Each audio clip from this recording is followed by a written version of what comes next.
All right. We got a hell of a show today. Thanks for tuning in. This is the Briar Dispatch. We got crazy guests. There was a rumor going around that like I got an interview with Richard Hart. Well, I'm confirming it. I got it. I got it. But mind you, I'm just giving you a little bit of a disclaimer. The guy was being really anal to me. It's the last interview.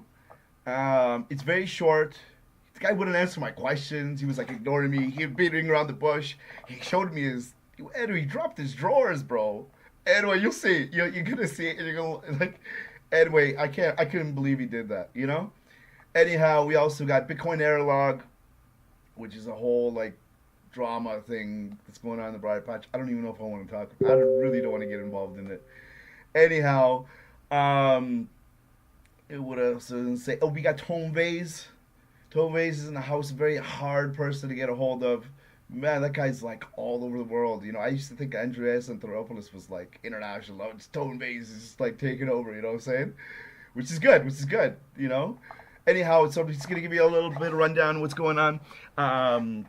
In continuation from the last rant that has happened. And by the way, today was drama day. Today was the day. You know what I'm saying? So normally it's Krista Rose, it's like the drama queen. It was me this time, man. I gotta admit it, I was a drama queen this time. Anyway, you'll hear about it in the next episode because this episode is about 1 week behind. Anyway, so let's get to this. So there's Chris posted this to Shinobi, and it's just sort of express his argument that Chris's argument, actually has some weight because it's already being spoken about in RBTC. Also, Coinbase they're not being exactly specific, but they are delving into the topic. We'll see what resolves from this. Anyhow, we got all these crazy things. So there's Nate Anonymous and Wu Lolo that were in altcoin Slack. They were being accused of Chris Rose imposters, which I mean, I totally, bro. How many times have I actually really thought that? I still think that. I think we're getting scammed. I think we're getting scammed somewhere. Anyhow, this is a meme in that to that regards. Very good meme, actually. Fantastic. This is just antics. Anyway, here's a little bit of a statement from Bitcoin Airlog. It wasn't very nice of him. You know what? I'm not even going to talk about. I'm going to kind of just admit this whole Bitcoin Airlog. I'm just going to get to the interview, and that's it, because really, I had enough drama today. I'm sick of being drama queen, and I don't want to dig myself into a further hole and, talk other people's business when it gets personal. You know what I'm saying? And there's just to let you know, there's going to be a lot of changes. Some like strict policies and some changes. You're going to see them by the next week after. Definitely they'll take place, but they're for the better. Anyhow, without further ado, so here was a posting of John Cho with Vinay Lingam, and actually I might as well just get it over with. Without further ado, here's Bitcoin Airlock. Carvalho. Carvalho. Good, how are you? Okay, good, great. So, recently you just had started back at the Briar Patch since being in the dojo. Welcome back. Thanks for joining us. You posted a video about an interview you did with Vinay Lingam. Can you tell us a little bit about that? Sure, like I said in the beginning of the video, I saw him making some posts, on his Medium and social media, basically sharing something about why he supported the New York Agreement and SegWit 2X, and he was saying some things that I found very interesting. That had nothing to do with 2 megabytes, that it had something to do with unseating Core and their control of the GitHub repo, and I wanted to basically get him, in an interview to make sure that he would take a stance on these things and give more insight as to the rationale behind why these people support this movement. Great. And how did the interview go? Like, It did you went go? pretty Did well. you go as I think the expected? response has been pretty good. Everybody seems to be pretty happy with it. At least the hardcore Bitcoiners. Hmm. I doubt that the New York agreement people are that happy with it. It didn't represent them that well. But I wasn't sure how it was going to go. But in the end, he was doing his best to take his position, and it was not really that defensible in the end. And I think that it was informative for everybody to kind of see somebody from NYA be put on the spotlight and held accountable. I was happy to do that. Great, great. And you have further plans for future shows? Yeah, I'm talking to Alex Petrov from BitFury right now. He's very technologically experienced with mining and everything, and he's good.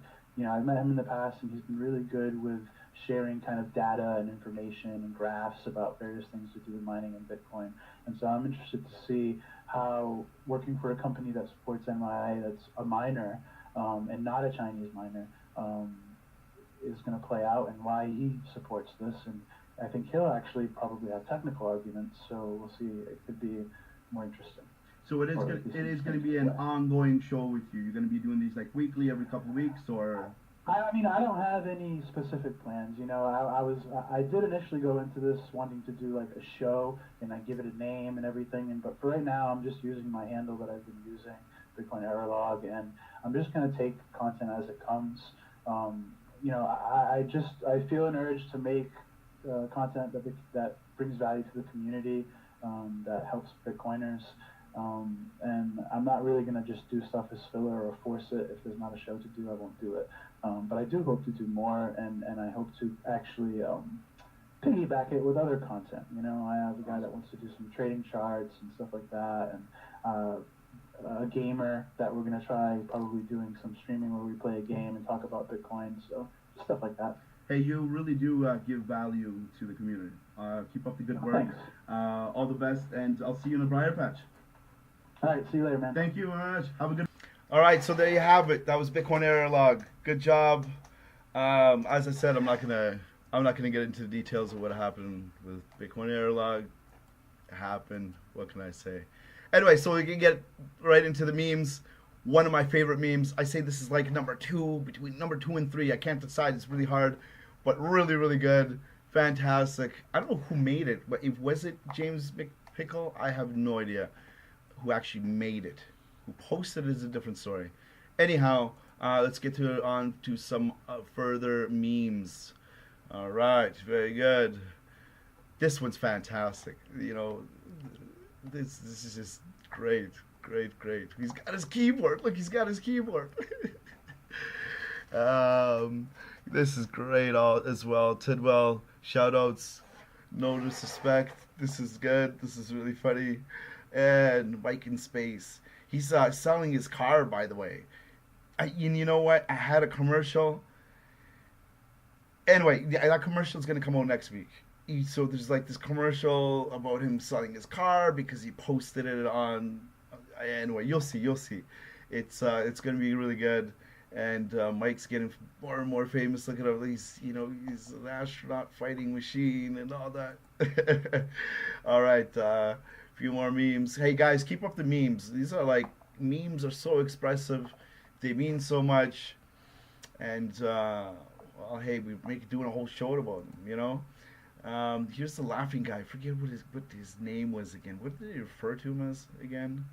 Anyway, another this is David Payne. Fantastic work from David Payne. Always. The guy's been around forever, making fantastic memes. So got some other ones here. This is actually pretty funny. This is James McPickle as well. This is, I think, number 2. This is fantastic. Very, very good. Emoji Nakamoto, very good team player in the Briar Patch. A really smart guy. Really good to have him around. Good work guy. And this is from SZU. Another fantastic guy. Lives in the neighborhood, very active. But this takes the cake, the meme of all memes. You can smell it. That's how good it is. You know what I'm saying? This is the meme. I'm sure this is gonna be the meme this is gonna be the meme of the year. just great. Anyhow, oh, and Theo Goodman played my favorite game. Really good. This is really funny. Shout outs to Theo once again. And we can get to some of the votes. Do you regularly pee in the shower? 73% said yes. There was a whole discussion today about if if these votes even mean anything. And then anyway, so I mean, if you're not into voting, that's fine. But the people that do vote, we count this as a valid vote, right? Anyway, there's a whole like tangent that comes along with this, and I'll explain it next week. Mean construction. Where does the statement divide? Other 50%. I believe the act of questioning doesn't steal the curriculum. I believe the men who ask the question get to choose the lesson we learn, which I thought it was actually really probably the stronger one. But anyway, this is votes, man. You never know the results. Have you neglected profitable activities with monitoring the briar patch? Yes. And so have I. This includes me. Absolutely. It's just taking up too much of my time. It's like become my job now all of a sudden, right? And oh yes, this has come up again, I guess. So we got some posts. Krista Rose did an interview. You checked that on the Patreon channel. It was quite an interesting interview, actually. I mean, anyway, yeah, you'd have to listen to it for yourself. If you're not already in the Patreon, get in there. It's really worth the $5. Great content, and hey, it's definitely worth checking out. This is another. Okay, so here's a post from Jonathan Sterling, very notable guy, good reputation. Always read anything he posts. James McPickle. Actually, I'm gonna put these in the description. I know I said that last time and I didn't do it, and I'm learning all this stuff. So this is all new to me. So, don't point the finger at me and like you said you were gonna do it and then you didn't do it. Anyway, I'm gonna do it this time. So I'm gonna put all these links in the description. But this is like I couldn't even believe this was serious. This is actually serious. This is like an actual intellectual discussion in regards to standing up while you pee and the physics of it. Stoicism. You posted Flacca Felicia outro. I'll also put this in the description below. And this, oh right, this is the infamous Axkin. I'm going to refrain from commenting. You'll find out next week. Anyway, so this is Block Digest. I'm always going to promote these guys. They do a really good job. Chris Ellis, Shinobi, Axdic. Anyway, a really good show. If you haven't watched it, get in there. Another funny, worthwhile posted by Mike in Space. Really funny. And what else do we have here? Oh, this is James McPickle. Arrow aims to become the Monero first darknet market. Good. I mean, they're only going to be using Monero. I mean, it's a lot safer. Really, it's a lot more logical. Bitcoin's just not what it used to be. As much as I like, man, I hate saying that, but it's not as dope as it used to be. You know what I'm saying? And yeah, when it comes to security issues, I mean, hey, Monero, I think it's taking its place, definitely. And second adoption increases activation on Shapeshift. And we got Moogly Woogly. This guy's still, I can't even believe this guy's still coming out with like stuff. And he like, with a serious face, eh? You know what I'm saying? Like he's the business blockchain author. Come on, dude. All right, so I'm gonna get onto the whole Tone interview. It was a good interview, and I thank Tone for giving me the time to actually, give me the time, man. Like the guy's like insane. The guy's like all over the place. So the interview is pretty much about a posting by Red. I tried to get Red on. And I'll tell you the story. This is kind of funny. So I originally get a hold of Red, and I'm like texting him. And then he responds like 3-4 days later, and he's like, well, you know what? You only did one show. Like, it kind of like, I got the impression that he was like, you know, you're not worthy of having my presence on your show. You know what I'm saying? Like that was the way I took it. I totally took it that way. You know, he's like, only if Tone comes on. I'm like, bro, this is gonna be like impossible to coordinate. Like, I'm gonna do my best. And then like Tone originally came like promised me he's gonna come on, but then he was like traveling, he canceled, and now they told Red sorry, and then he's like, no, he like rage quit. He's like, I'm not gonna come on an interview. So anyway, Red is too good to come on the show. Sorry, you're not gonna get a chance to see him because he's just too cool. I'm just joking, Red. I'm just joking. But hey, that's the way he made it come out as. Anyway, without further ado, let's get Tony on, and yeah, we'll take it from here. What would you have to say in response? That's what I'm saying, right? Okay. My response is this, right? I mean, the reason why I did those podcasts and the reason why I was exposing those coins is because those coins are complete scams, in my opinion, and are not very legitimate. So the fact that they went up in price is really irrelevant, right? Like, for example, I worked at Bear Stearns. Bear Stearns was dot leveraged and the stock was gonna go to zero. If I have the insider information and I understand the concept of Bear Stearns and the fact that it's going to zero, and I start saying it when the stock of Bear Stearns is 100, and over the next 3 years during the housing bubble, it goes up to like 180 or whatever it got to, and then it went to zero in a couple of weeks. Right? If I know the inside workings of that company, and I worked there and I didn't know, right? But if I did my research and I know that this stock is going to zero, then it doesn't matter what it does after that. I would never trade that stock. And if someone is actually trading it and is making money on it, they better get out at the top because it is going to zero because the technology is bullshit, right?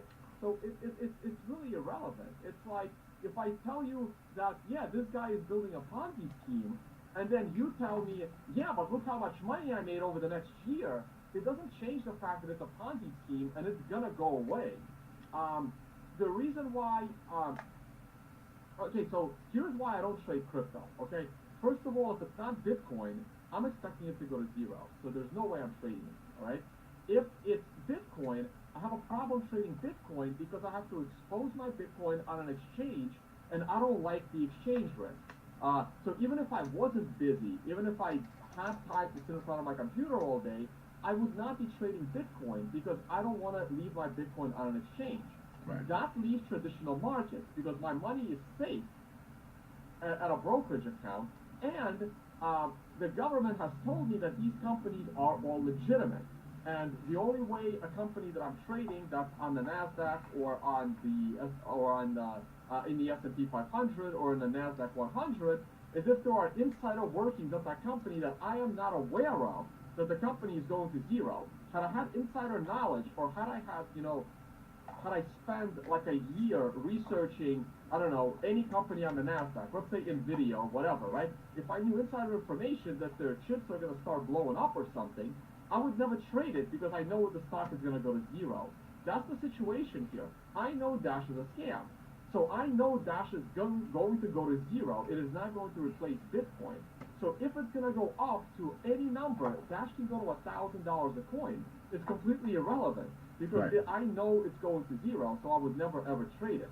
So yeah, if you want to trade on the stuff that I expose, that's fine. Just be smart enough to get out at the top and leave somebody else holding the bag.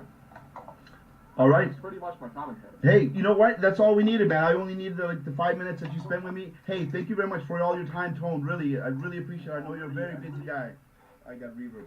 All right, guy. Hey, I won't take up any more of your time, but thank you very much. And I'm at. Oh, did you hang up already? No. Where are we? I'm at the Museum of Flying. All right. Which city? I'm in Los Angeles, California. Right. Santa Monica, to be specific. Right. And here at the BlockCon conference. Right. Tomorrow I'm teaching my seminar, my all-day trading seminar. By the way, I'm going to be in Toronto to speak at a conference December 8th. Yes, I know. I will be in. Right, so December 9th is a Saturday. I fly out. You can leave this on the recording, by the way. I fly out December 10th. So maybe you and I should talk. Maybe we can rent out like a conference room at a hotel for like the second half of Saturday, and I can run like a 3 or 4 hour trading seminar for like 15 to 20 people. I did this in Prague, and it worked really well. Okay, So let's do it. Those of you that will be watching this, and if you're in Toronto, start looking around. I don't want it to be more than like 20 people. I want to keep it small, so the price of the seminar is probably going to be kind of high. But let's see what we can do in Toronto. But hey, yeah, so I'll start promoting it, man. I'm gonna be a lot freer in about 3 days. So let's touch base, and then we'll see if we can put together a little seminar for 20 people in Toronto on December 9th. Sounds perfect, Tom. Thank you very much. All right. Hey, I'll see you then. All right, later. Enjoy, man. Bye bye. So there you have it. There was Tone Vays. Anyway, I have to make an apology about the sound issue. Like, he was on his cell phone. He was outside. So anyway, I'm improving. I'm still not 100%. It's not like the last video, the first one. I know there's like serious sound issues. I got a lot of slaps in the face for that. I know this one is a lot better, except for this one, unfortunately. It was like lots of highs and lows at the same time. Anyhow, hope you enjoyed Tone. And as he said, he's going to be here in Toronto, and I will be doing and insisting that event with him. So if you're in Toronto, make sure you touch base with me, and I'll let you know further instructions. All right, and so we're here now at, yes, famous quotes. And this Chris Rose just makes some awesome quotes. So if you want to tell me that women are a minority, you generally have to tell me that men and women aren't the same. That's like a t-shirt. That's t-shirt material. You know what I'm saying? Very good. Let's see what other. Oh, we're already here. Oh man. So here's Richard Hart and some of his latest propagandas. So give me all the airdrops and the forks, and I'll take them all. Hey, I remember just like, a month ago, him doing the whole interview with Danny and shaming Danny and being all like, he's like Bitcoin maximalist and all that. Anyway, so this captured my attention, and I had to insist, and I had to do my best to get Richard Hart back on just to clarify some of these things. I'm already past the whole like John Sterling drama in Panama, and he's like with like the Colombian mob and all that. Whatever, I don't even care about that. I want to clarify like these opinions, right? So anyway, let's see if there's anything else from him. I don't even know what this is. Anyhow, so I guess without further ado, let's get Richard on. This is the moment you've been all waiting for, I'm sure. All right. Richard Hart, finally. Hey, I'm glad you could actually join us. Great. So we're live? Yeah, we're live. We're running. So I wanted to start. Thank you very much once again, Lucas, for having me on. All right. Good. Yeah. You want to introduce yourself again? As you mentioned, my name is Richard Hart. I'm the shit. That's right. Fantastic. I'm going to save the world, running an ICO. Hey, are you? Actually, that's why we wanted to get you on the show today. I want to talk about a few inconsistencies and contradictions. Before we get on with that, Lucas, did I mention 50 grand? 50 grand is keyboard cost. I did a whole show on it. That's right. 50 grand. All right, That's Richard. right. Richard, look, there's some serious issues going That's on. where you come from. Yeah. Okay, stop interrupting me, please. Do you agree? I got all this shiny shit behind me. That's right. All right, look. You had the original position of this Bitcoin maximalist type character, and now. Before we go into that too, I gotta mention, this is red. Oh this my gosh, is this guy is for red. real? This. That's Okay, right. look. Are we gonna do a show? And did I mention my boxers? You see? Oh my gosh. These Yeah, this is are way gold, too much. Real gold. Way too much That's for right. me, man. No way. 70 grand. All right. So that was Richard Hart. I hope you enjoyed the show, guys. I got to keep these short. As much as I want to keep on rambling, just otherwise people just get bored. We were already talking about a chat. You know what I'm saying? So anyway, peace out. I'll see you next week. And hey, if you haven't come into the Briar Patch yet, I'll leave the information below in the description, along with all the other links on how you can join. See you guys later. Ciao, ciao, ladies.